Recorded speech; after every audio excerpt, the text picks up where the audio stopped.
অনেক আলোচনা সমালোচনার পরে এবার সত্যি সত্যি তাহলে কি আর্থিক গোয়েন্দা জালে ফেসে যাচ্ছেন সাবেক উপদেষ্টা আসিফ মাহমুদ সজীব ভুঁইয়া?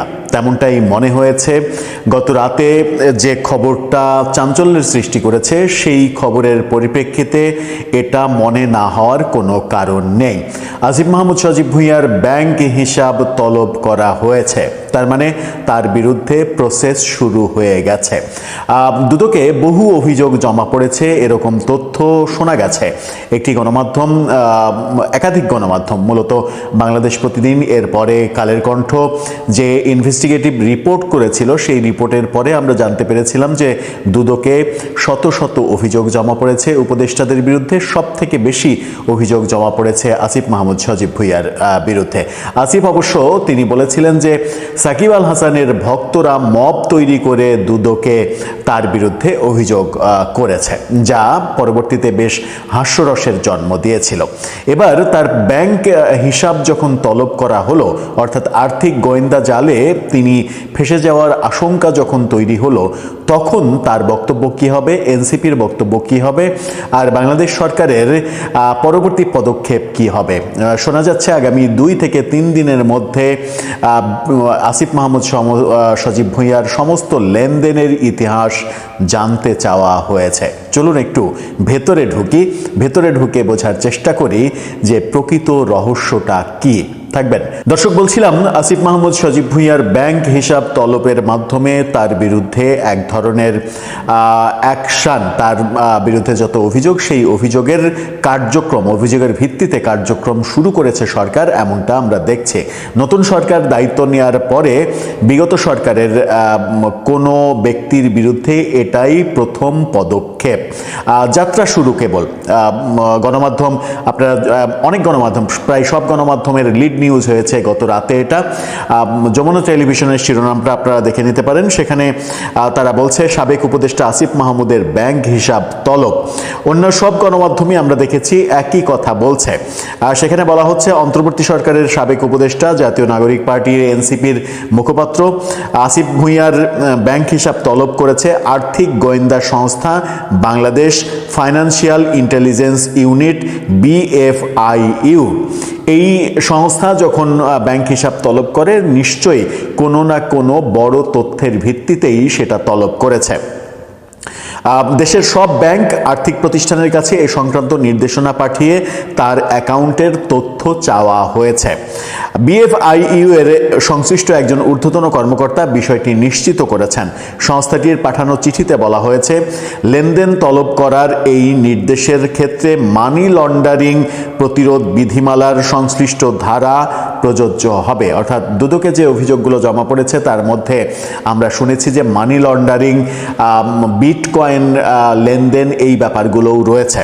নির্দেশনায় আসিফ মাহমুদের নাম ও জাতীয় পরিচয়পত্রের তথ্য দিয়ে তার হিসাব খোলার ফর্ম, KYC ও লেনদেন বিবরণী সহ যাবতীয় দলিল 3 কার্যদিবসের মধ্যে প্রতিষ্ঠানে জমা দেওয়ার জন্য বাংলাদেশের সমস্ত ব্যাংকে নির্দেশ দেওয়া হয়েছে। আসিফ মাহমুদ সজীব ভুঁইয়া 2024 সালের কোটা সংস্কার আন্দোলন এবং যে পরবর্তী সরকার পতন আন্দোলন, সেই আন্দোলনের প্রথম সারির নেতা ছিলেন। পরবর্তীতে তাকে উপদেষ্টা হিসেবে আমরা দেখেছি এবং উপদেষ্টা থাকাকালীন তার বিরুদ্ধে প্রচুর দুর্নীতির অভিযোগ ওঠে এবং সরকারের সব থেকে বেশি দুর্নীতির অভিযোগ, এবং বিভিন্ন, শুধু দুর্নীতির অভিযোগ না, বিভিন্ন ব্যাপারে সব থেকে বেশি অভিযোগের তীর তার দিকেই ছুটে যেতে আমরা দেখেছি। এবার আর্থিক গোয়েন্দা সংস্থা যে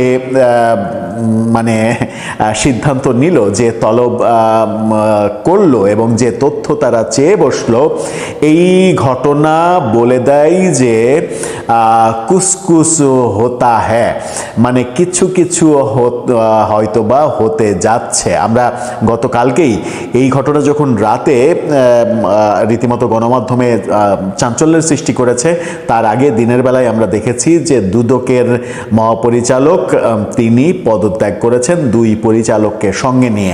যে দুদকের মহাপরিচালকের বিরুদ্ধেও অভিযোগ রয়েছে বিগত সরকার, অর্থাৎ প্রফেসর ইউনূস সরকারের বিভিন্ন উপদেষ্টা, বিভিন্ন কর্মকর্তাদের দুর্নীতি গোপন করেছিল তারা। এখন দেখার বিষয় কোন পথে এটা এগোয়। একদিক থেকে ভালোই হয়েছে, কারণ আসিফ মাহমুদ সজীব ভুঁইয়া তো দাবি করছিলেন যে তিনি কোনো দুর্নীতি করেননি, তার কোনো এই ধরনের কোনো কিছু নেই, বরং তিনি অভিযোগ করছিলেন সাকিব আল হাসানের ভক্তরা দুর্নীতি দমন কমিশনে মব করে তার বিরুদ্ধে অভিযোগ করেছে। তো মিথ্যা অভিযোগ যদি হয়ে থাকে, যদিও দুদক এখন পর্যন্ত কোনো অ্যাকশন নেয়নি, তার আগেই আমরা আর্থিক গোয়েন্দা সংস্থার এই অ্যাকশনটা আমরা দেখছি। এরপরে দুদকের নিশ্চয়ই খালি মানি লন্ডারিংয়ের ব্যাপার অভিযোগ নেই, দুদকে আরও বহু অভিযোগ উঠেছে। দেখার বিষয় নতুন দুদকের নতুন মহাপরিচালক জয়েন কে করেন, তারপরে দুদক এই ব্যাপারগুলোতে কিভাবে এগোতে চায়। দর্শক, আপনার কি মনে হয়, এই যে ব্যাংক হিসাব তলব করা হলো, আসিফ মাহমুদ সজীব ভুঁইয়া যদি কোনো দুর্নীতি করেও থাকেন, তাহলেও কি তিনি ব্যাংকের মাধ্যমে সেগুলো করেছেন বলে মনে হয়? এই পর্যায়ে এসে এতটা বোকামি কি কেউ করে যে ব্যাংক লেনদেনের মাধ্যমে এই কাজ কাম করবেন? এই প্রশ্নটাও অনেকে তুলছেন। তার মানে সত্যিকার অর্থেই যদি দুর্নীতির খোঁজ পেতে হয়, তাহলে বহুমাত্রিক তদন্ত প্রয়োজন বলেও অনেকে মনে করছেন। আসসালামু আলাইকুম।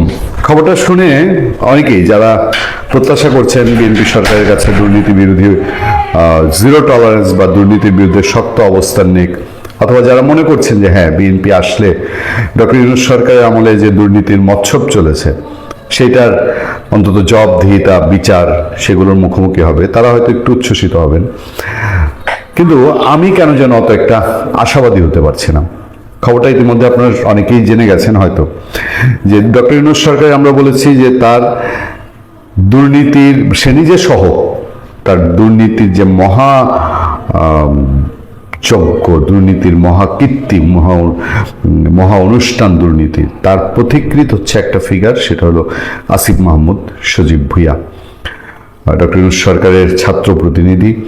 তার তিনটা গুরুত্বপূর্ণ মন্ত্রণালয়ের দায়িত্বে। বয়স কত?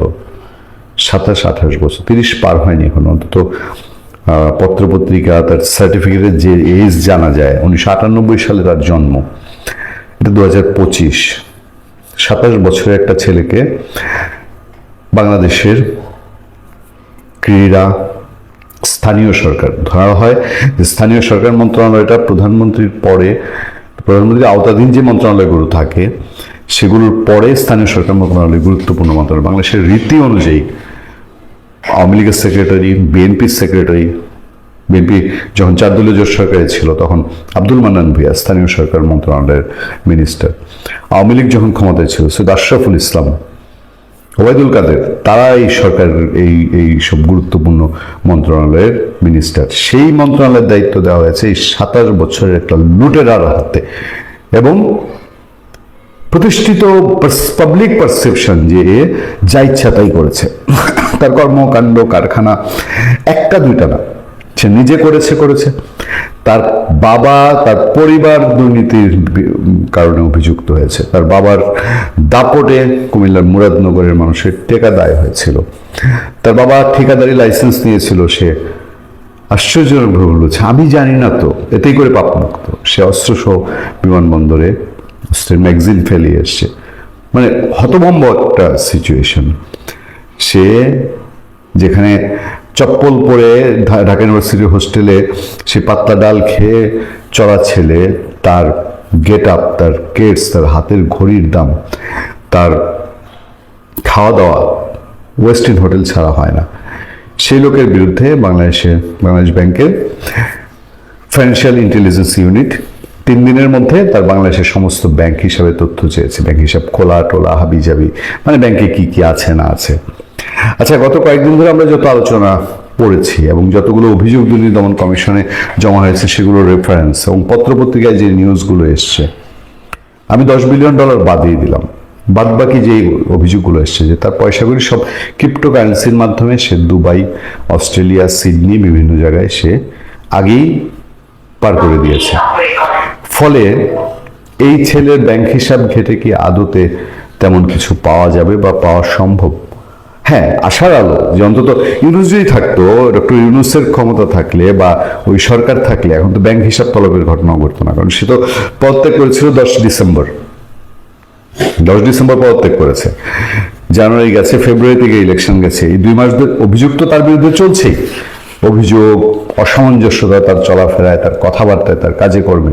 ইউনূস সরকার তো সেটার কোনো পদক্ষেপ নেয়নি। এখন এসে অন্তত পদক্ষেপটা একটা মিনিমাম পদক্ষেপ হয়েছে, যে ব্যাংক হিসাব তলব করা হয়েছে। দেখা যাক, জাল ফেলেছে বাংলাদেশ ব্যাংক, সেই জালে যদি এখন মাছটা অন্তত ধরা পড়ে, সেটা বড় বল কাতলা ধরা পড়লো না পুঁটি ধরা পড়লো, অন্তত স্টেপটা শুরু হয়েছে। আমরা অপেক্ষায় থাকি।